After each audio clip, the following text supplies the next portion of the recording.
अस्सलाम वालेकुम everyone, welcome back to school enrolling. आज हम अपना थर्ड माइक्रोन्यूट्रिएंट स्टडी करने लगे हैं, व्हिच इज़ प्रोटीन। ठीक है, इससे पहले हमने कार्बोहाइड्रेट्स और फैट्स जो हैं थोड़े-थोड़े पढ़े हैं और आज हम प्रोटीन के बारे में एक बेसिक इंट्रोडक्शन और थोड़ी सी डिटेल्स पढ़ेंगे। So let's start. Proteins have an amino group. ठीक है, यहाँ बाकियों से किस तरह डिफर करता है, हमारे पास कार्ब्स से और फैट्स से कि इसके पास अमाइनो ग्रुप है। ठीक है, इसके अलावा hydrogen carbon molecule and carbon side chain. ठीक है, इसकी थोड़ी केमिकल कॉम्पोजिशन हो गई। These are still organic and ये बनते हैं अमाइनो एसिड्स। ठीक है, जब अमाइनो एसिड्स दो टाइप के होते हैं, एसेंशियल और नॉन एसेंशियल। एसेंशियल जो हैं ये हमारी बॉडी खुद नहीं बनाती। ठीक है, कि हमें ऑब्टेन करने होते हैं फूड से लास्ट में, वरना तो हमारी बॉडी से खुद से मतलब सिंथेसाइज नहीं कर सकती। नॉन एसेंशियल होते हैं जो कि बॉडी खुद भी बना लेती है। ठीक है, इट्स नॉट नेसेसरी कि आप उसको खाने के थ्रू लो या समथिंग, वो आपकी बॉडी को खुद बना लेगी। गिवन कि कोई डिजीज सर्कमस्टेंसेस नहीं है, कोई स्ट्रेस सर्कमस्टेंसेस नहीं है, उसमें कोई इशू हो सकता है, लेकिन जनरली बॉडी जो है वो नॉन एसेंशियल अमाइनो एसिड्स खुद ही बनाती है। ठीक है, अच्छा ये थोड़े से आपको इधर एग्जांपल्स हैं, नॉन एसेंशियल, एसेंशियल और दरमियान में है कंडीशनली एसेंशियल। ठीक हो गया। इसमें ये होता है कि ज़रूरी नहीं है कि body makes these all the time. ठीक है, कुछ कंडीशंस में बनते हैं, कुछ में नहीं बनते। ठीक है, तो ये आप माइंड में रखिए, नॉन एसेंशियल, एसेंशियल एंड दरमियान में कंडीशनली एसेंशियल।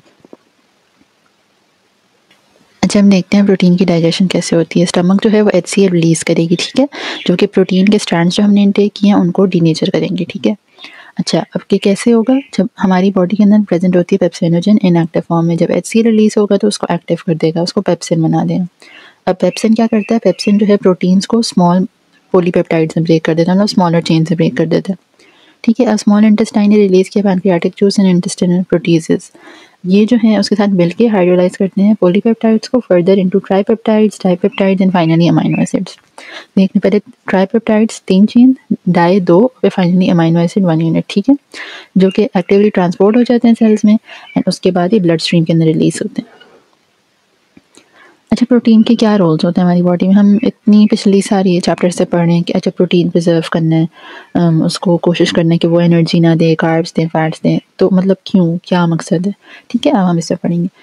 प्रोटीन का ये रोल होता है कि प्रोटीन तकरीबन हर जो आपके बॉडी का स्ट्रक्चर है ना, उसमें कहीं ना कहीं प्रोटीन का मैट्रिक्स ज़रूर मौजूद होगा। ठीक है, बोन्स हैं, मसल्स हैं, लिगामेंट्स हैं, टेंडन्स हैं, हमेशा कोई मैट्रिक्स हो कनेक्शन के लिए, सेल वॉल्स में, टिश्यूज़ में, हेयर, नेल्स, ये सब प्रोटीन है। ठीक है, बॉडी को प्रोटीन की ज़रूरत होती है to make all of the structures and उनको प्रोटेक्ट करने के लिए, उनको स्टैंड करने के लिए और उनकी कॉन्स्टेंट रिपेयर के लिए प्रोटीन इज़ ऑलवेज नीडेड।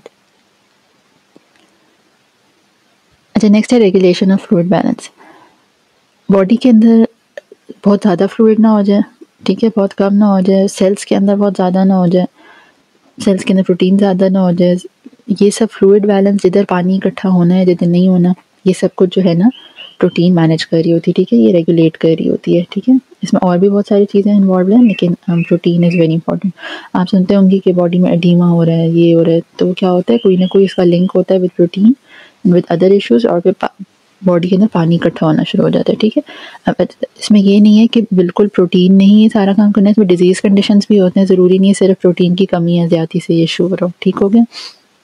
जब एसिड बेस रेगुलेशन, प्रोटीन जो है बफर्स के तौर पे भी एक्ट करते हैं। ठीक है, जो कि हाइड्रोजन आयंस को एक्सेप्ट करेंगे, रिलीज़ करेंगे, तो वो जो है फिर ये रेगुलेट करते रहते हैं कि बॉडी एकदम से एसिडोसिस की तरफ ना चली जाए या अल्कलोसिस की तरफ ना चली जाए, मतलब एसिड ज़्यादा ना हो जाए या बेस ज़्यादा ना हो जाए, एक चीज़ की टॉक्सिसिटी या बिल्कुल कमी ना हो जाए, ये सब जो रेगुलेटेड है सिस्टम। अच्छा, प्रोटीन जो है is a source of energy. ठीक है, हम कोशिश तो यही करते हैं कि दूसरी चीज़ें ज़्यादा यूज़ हों, ठीक है, लेकिन इट कैन प्रोवाइड एनर्जी। जब अमाइनो ग्रुप रिमूव हो जाता है ना प्रोटीन, हमने शुरू में बात की थी कि प्रोटीन में अमाइनो ग्रुप होता है। ठीक है, जब अमाइनो ग्रुप को हम रिमूव कर देते हैं तो कार्बन मॉलिक्यूल्स जो उसके अंदर हैं उनसे हम एनर्जी ले सकते हैं। ठीक है, प्रोटीन्स जो है वो उसको कन्वर्ट भी किया जा सकता है अदर फॉर्म्स में, और इसका ये है कि प्रोटीन्स जो है ना, ये neurotransmitter, norepinephrine, epinephrine, melanin, fibrin, ये सब जो है ना कंपाउंड्स बॉडी के अंदर प्रोड्यूस करती है, और जो है ये प्रीकर्सर भी होती है नाइसिन विटामिन के लिए, मतलब उसको स्टार्ट करने के लिए, उसकी रिएक्शन में कहीं ना कहीं यूज़ होती है। जब प्रोटीन्स जो है ना, they are very important as functioning for enzymes and hormones. ठीक है, एंजाइम्स और हार्मोन्स जो हैं वो एसेंशियली होते ही प्रोटीन है। ठीक है, उनको अगर हम प्रोटीन प्रॉपर्ली नहीं लेंगे, हमारे hormones, enzymes, they won't work properly. ठीक है, क्योंकि वो एसेंशियली प्रोटीन है, उनको प्रोटीन चाहिए, उनको अगर वो मिलेगी नहीं, वो काम नहीं करेंगे, वो बनेंगे नहीं उनका। और आपको पता है एंजाइम्स आर कैटलिस्ट, हार्मोन्स जो हैं वो आपके मैसेंजर्स होते हैं। आप समझें कि आपकी बॉडी के जो कोऑर्डिनेशन सिस्टम है ना, वो सारा ख़राब होना शुरू हो जाता है। ठीक है, इसलिए हम बहुत आजकल लोग स्ट्रेस दे रहे हैं कि प्रोटीन अपनी अच्छी करें कि आपके और ज़्यादा जो इश्यूज़ वगैरह हो रहे हैं वो बेहतर होंगे। ठीक है, अब हम आरडी की बात कर लेते हैं। अच्छा, आरडी होता है रिकमेंडेड डाइटरी अलाउंस, कि मतलब आपको ये अमेरिकन इंस्टीट्यूट ऑफ मेडिसिन बनाती है, ठीक है, कि आपको कितनी चीज़ें ये चाहिए बॉडी में, ठीक है। अच्छा, प्रोटीन का ये है कि 8 to 11% भी ना एनर्जी इंटेक आपका पर डे हो प्रोटीन का, ये लाजमी है, ठीक है, ये लाजमी है। इसके अलावा आपकी नीड्स के हिसाब से आपका और बढ़ता जाता है, लेकिन हम एक जनरली कह देते हैं कि इतना जो है ना होना ही चाहिए, ठीक हो गया, इससे कम ना हो। आप अभी भी बैठे बैठे भी अपनी जो है ना प्रोटीन की बेसिक इनटेक निकाल सकते हैं, ठीक है। आपने क्या करना है, आपने अपना जो केजी है ना वेट, अभी आप बेशक मेजर कर लें, जिस टाइम में आप वेट आपके जो केजी में आएगा ना, आपने उसको 0.8 से ना मल्टीप्लाई कर देना है, ठीक है। तो आपकी आ जाएगी उस दिन के हिसाब से, उस वेट के हिसाब से आपकी प्रोटीन इंटेक आ जाएगी। इतना आपको जो है ना लाजमी प्रोटीन कंज्यूम करना है। ये बहुत एक क्विक और इजी मेथड है निकालने के लिए, लेकिन गिवन कि अगर आप बॉडी बिल्डिंग कर रहे हैं, आपकी इंक्रीज नीड्स हैं, आपकी मसल वेस्टिंग या वीक हैं, आप ज़्यादा जो है ओवर वेट हैं, उस हिसाब से आपकी सबकी जो है ना, या अगर हॉस्पिटलाइज्ड हैं, कोई स्ट्रेस कंडीशन है, तो आपकी प्रोटीन की नीड्स डिफ़र करती रहती हैं, वो चेंज होती रहती हैं।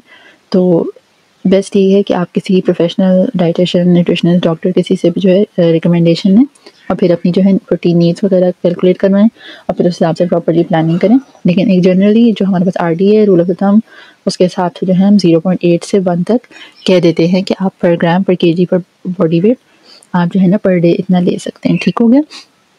अच्छा, ये आज हमारी शॉर्ट से थोड़ी स्लाइड्स थी फॉर प्रोटीन। हम आगे जो है इसको बहुत डिटेल से भी पढ़ेंगे, हम टाइप्स देखेंगे किस कंडीशन में कितनी लेनी चाहिए, और आगे आई एम थिंकिंग कि आप लोगों को लाइफ साइकिल्स के बारे में पढ़ा जाए कि बॉडी के फेजेस होते हैं, ठीक है। आपके फेजेस होते हैं, पर्सन जब पैदा होता है लेके टिल ओल्ड एज तक उसके फेजेस होते हैं, तो उसमें किस तरह की न्यूट्रिशन कब रिक्वायर्ड होती है। तो डू टेल अस कि आपको ये आइडिया अच्छा लगा, and what more would you like to see from us. Okay, thank you, keep subscribe to schooling ruling, and अल्लाह हाफिज़।